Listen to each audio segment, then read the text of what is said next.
الحمد لله نحمده ونستعينه ونستغفره ونؤمن به ونتوكل عليه ونعوذ بالله من شرور أنفسنا ومن سيئات أعمالنا من يهد الله فلا مضل له ومن يضلله فلا هادي له أشهد أن لا إله إلا الله وحده لا شريك له وأشهد أن محمدا عبده ورسوله لا نبي بعده اللهم صل وسلم وبارك على سيدنا ومولانا محمد وعلى آله وأصحابه والتابعين لهم بإحسان إلى يوم القيامة أما بعد عباد الله اتقوا الله حق تقاته ولا تموتن إلا وأنتم مسلمون اتقوا الله فقد فاز المتقون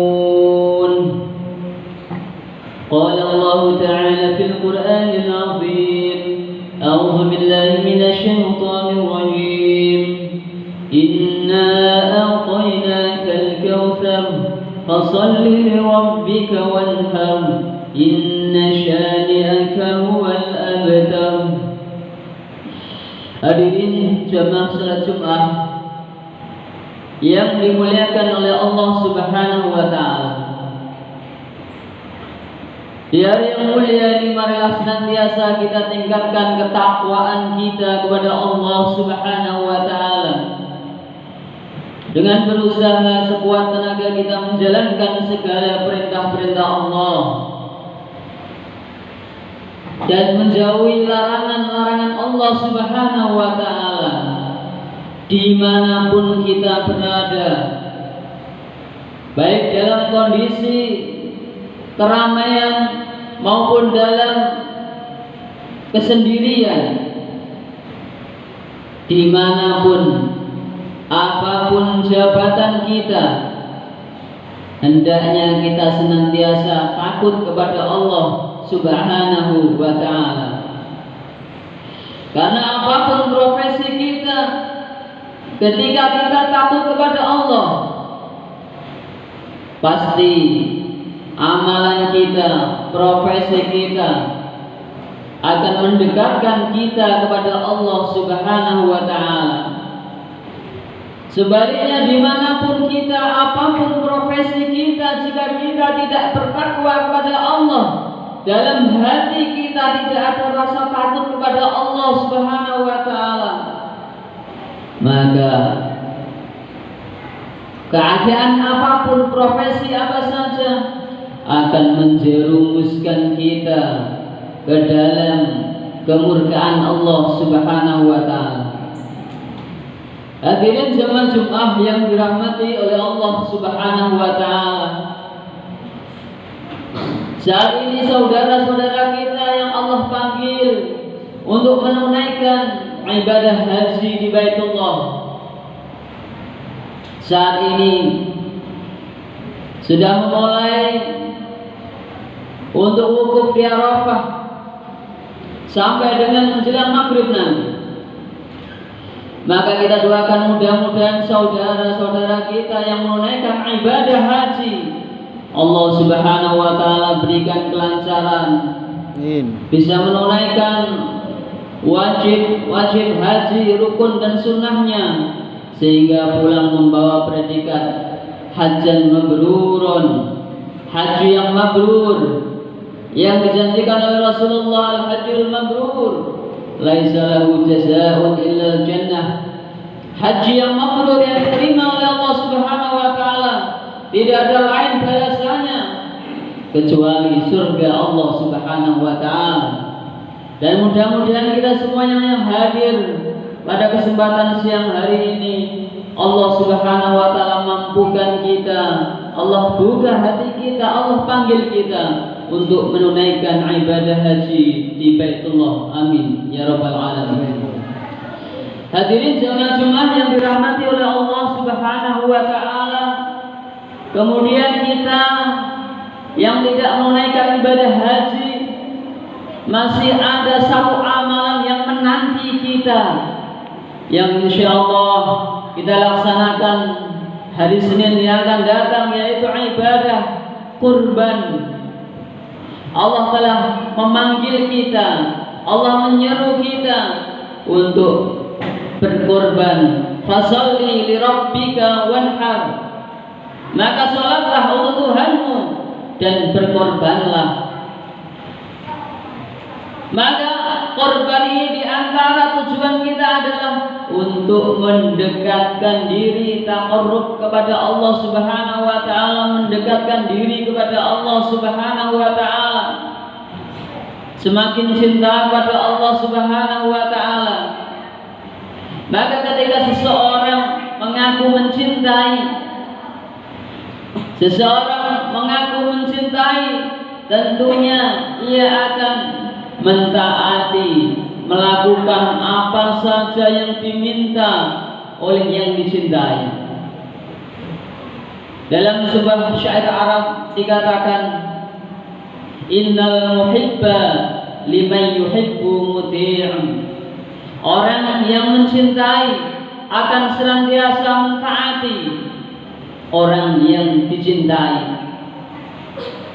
Maka hadirin dirahmati oleh Allah Subhanahu wa taala, begitu pentingnya ibadah korban, sehingga Rasulullah sallallahu alaihi wasallam bersabda dalam sebuah hadis yang diriwayatkan oleh Imam Tirmizi dari Aisyah radhiyallahu taala anha, bahwasanya Rasulullah sallallahu alaihi wasallam bersabda, "Ma 'amila 'adamiyun min 'amalin yawman nahri ahabba ila Allah min ihraqid dam." Tidak ada amalan seseorang di yaumin nahri, di hari raya korban, dari satu amalan apapun yang lebih dicintai oleh Allah Subhanahu wa taala melebihi mengalirkan darah kurban. Innahu la ya'ti yaumal qiyamati bi quruniha wa ash'ariha wa adlafiha. Nanti di hari kiamat akan Allah datangkan hewan kurban tersebut dengan tanduknya, dengan bulu-bulunya dan kuku-kukunya. Wa inna dama la yaqa'u min Allah bimakanin qabla an yaqa'a min al-ard. Dan darah korban hewan yang kita korbankan akan sampai kepada Allah Subhanahu wa taala sebelum tetesan-tetesan darah korban tersebut jatuh ke bumi. Fatibu biha nafsan, maka sabda Rasulullah sallallahu alaihi wasallam, baguskanlah jiwamu dengan berkorban. Hadirin jamaah yang dirahmati oleh Allah Subhanahu wa taala, dalam hadis lain Rasulullah sallallahu alaihi wasallam bahkan mengancam orang yang mempunyai kemampuan untuk berkorban sedangkan dia tidak mau berkorban, dengan sabdanya, "Man wajada sa'atan wa lam yudhi fala yaqrabanna musallana." Barang siapa yang Allah Subhanahu wa taala beri keluasan rezeki, beri kecukupan kemampuan untuk berkorban, kemudian dia tidak mau, enggan untuk berkorban, fala yaqrabanna musallana, kata Nabi, hendaklah ia jangan dekat-dekat dengan tempat sholat kami. Hadirin jemaah yang dirahmati oleh Allah Subhanahu wa taala, ketika Allah Subhanahu wa taala memerintahkan suatu perintah kepada kita, tentunya perintah tersebut akan membawa kemaslahatan, kebaikan untuk diri kita sendiri. Maka di antara hikmah kita berkorban adalah supaya kita mengurangi kecintaan kita kepada harta kita, karena Allah tidak ingin dalam hati kita ada selain Allah Subhanahu wa Ta'ala. Allah tidak menginginkan kecintaan kita kepada harta kita, kepada jabatan kita, kepada apapun yang kita miliki melebihi kecintaan kita kepada Allah Subhanahu wa Ta'ala. Maka ketika Nabiullah Ibrahim alaihissalam, beliau sudah usia senja dan belum dikaruniai putra, beliau berdoa kepada Allah, Rabbi habli minas sholihin, dan doa beliau dikabulkan oleh Allah Subhanahu wa Ta'ala. Maka saat itu Nabi Ibrahim yang dijuluki Khalilur Rahman, Khalilullah, kekasih Allah Subhanahu wa Ta'ala, orang yang paling cinta kepada Allah Subhanahu wa Ta'ala, ketika Allah karuniai seorang anak, tentulah ada rasa cinta kepada putranya Ismail alaihissalam. Maka ketika saat cinta itu terbagi dengan putranya, maka Allah hendak menguji Nabi Ibrahim alaihissalam dengan memerintahkan beliau untuk menyembelih putranya. Maka beliau datang kepada putranya seraya berkata, ya bunayya inni ara fil manami anni adbahuka fanzur madza tara. Wahai anakku, Allah perintahkan aku dalam mimpi supaya aku menyembelihmu wahai putraku. Maka apa pendapatmu wahai putraku? Maka dengan rahmat Allah Subhanahu wa Ta'ala, hakikatnya perintah Allah, Nabi Ibrahim datang kepada anaknya, kepada putranya, bukan untuk bermusyawarah, karena perintah Allah tidak untuk dimusyawarahkan, tapi Nabi Ibrahim ingin mendengar jawaban dari putra tercintanya, putranya yang soleh. Maka putra yang soleh tersebut, Nabiullah Ismail alaihissalam, menjawab pertanyaan dari ayahandanya. Ya abati al-ma tu'mar satajiduni insyaallah minas sabirin. Wahai abahku, ayahku, lakukanlah, tunaikanlah apa yang diperintahkan Allah, maka engkau akan mendapatiku termasuk dari golongan orang-orang yang bersabar. Hadirin yang dirahmati Allah Subhanahu wa Ta'ala, ternyata cintanya Nabi Ibrahim kepada putranya tidak mengalahkan cintanya kepada Allah Subhanahu wa Ta'ala. Bahkan ketika Allah memerintahkannya untuk mengorbankan putranya, Allah korbankan putranya, yang akhirnya berakhir dengan kisah yang indah. Allah ganti dengan kambing yang malaikat bawa dari langit. Hadirin yang dirahmati Allah Subhanahu wa Ta'ala, maka hakikatnya hari ini Ismail, setiap diri kita memiliki Ismail, dan Ismail tersebut bisa jadi berupa harta kita, bisa jadi berupa keluarga kita, berupa jabatan kita, yang tentunya semua itu ada potensi untuk menduakan Allah, mengalahkan cinta kita kepada Allah, menghalangi kedekatan kita kepada Allah Subhanahu wa Ta'ala.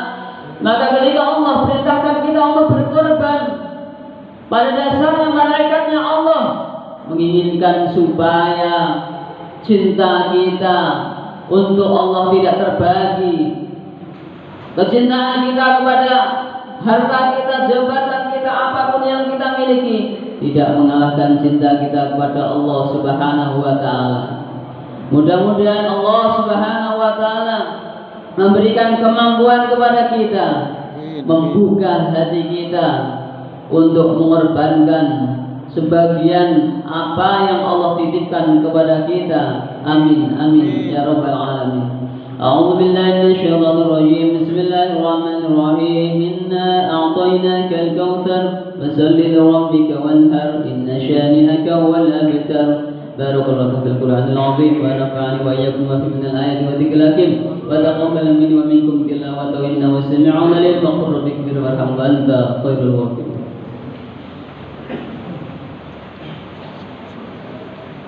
Allahumma salli wa sallim ala sayyidina Muhammadin wa ala ali sayyidina Muhammad.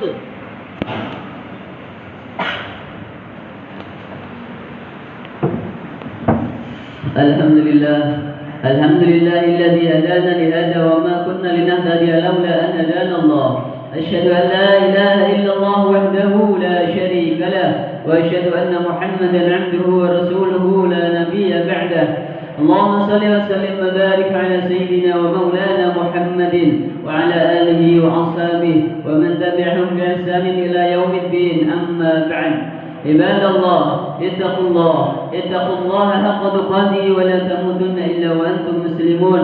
اعلموا أن الله قال في كتابه الكريم: أعوذ بالله من الشيطان الرجيم، إن الله وملائكته يصلون على النبي يا أيها الذين آمنوا صلوا عليه وسلموا تسليما. اللهم صل وسلم وبارك على سيدنا محمد وعلى آله وأصحابه والتابعين والتابعين وارحمنا معهم برحمتك يا أرحم الراحمين. اللهم اغفر للمؤمنين والمؤمنات والمسلمين والمسلمات الأحياء منهم والأموات، إنك سميع قريب مجيب دعوات ويا قاضي الحاجات. ربنا اغفر لنا ولإخواننا الذين سبقونا بالإيمان ولا تجعل في قلوبنا غلا للذين آمنوا ربنا إنك رؤوف رحيم. ربنا آتنا في الدنيا حسنة وفي الآخرة حسنة وقنا عذاب النار، والحمد لله رب العالمين. عباد الله، إن